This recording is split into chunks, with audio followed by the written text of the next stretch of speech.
Welcome to this week's edition of Fun Activities in Five. This is an activity that I actually did this week that I'm recording this with my students. It's one of my favorite ways to hold students accountable for independent reading. I don't do book logs or book reports or anything like that. I write down the name of the book that they read and the date that they finish it and the next book that they're starting. That's it. That's the only accountability we have during the year for reading time. So I like to do something on the end of the year, toward the end of the year, to hold them accountable for what they've done throughout the year. They do get some choice in this, but it's a choice, not choice. And I'll explain what I mean. So I'm going to talk to you about character trading cards. So the way that this works in my classroom is when it's time, so on Monday, I pulled up the list of books that students had read this year, and I started going one by one through the students. What book did you read this year that you want to do your project on? We talked about what the project was beforehand. My rule is that no one can do their cards on the same book because I don't want kids getting together and like scheming to do the same project. So within a class period, nobody can do the same book.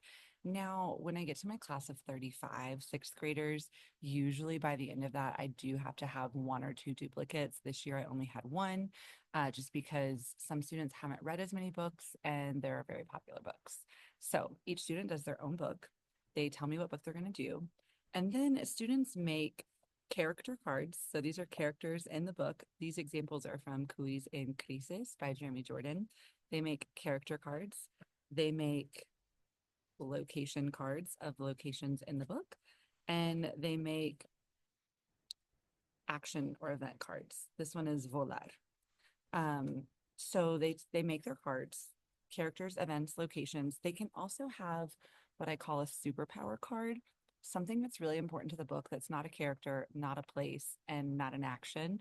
Like maybe the character can, I don't know, see through walls, or maybe they have a dog that helps them investigate crime. I don't know, like something different.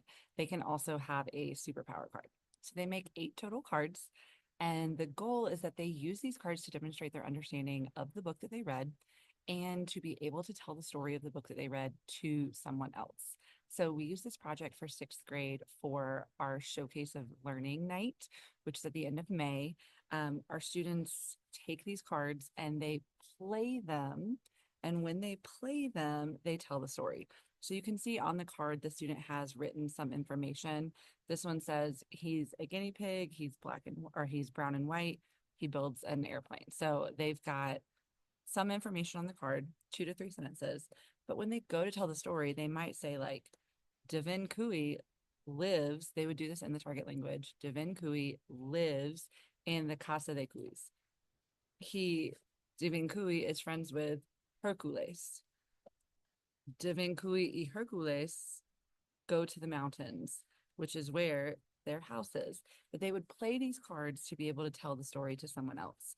I really like this because it gives students some free choice in the sense that if they read a book that they don't like, they don't have to do the project on that one. If they read a book that they love, they can do the project on that. If they struggle with language production, then it's less of an issue because they have the book they can look at to create the sentences on their card to be able to retell the story.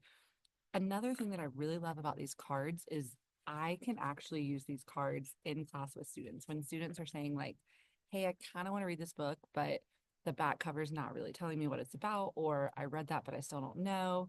I can have a student use these cards to tell them about the story that they've read.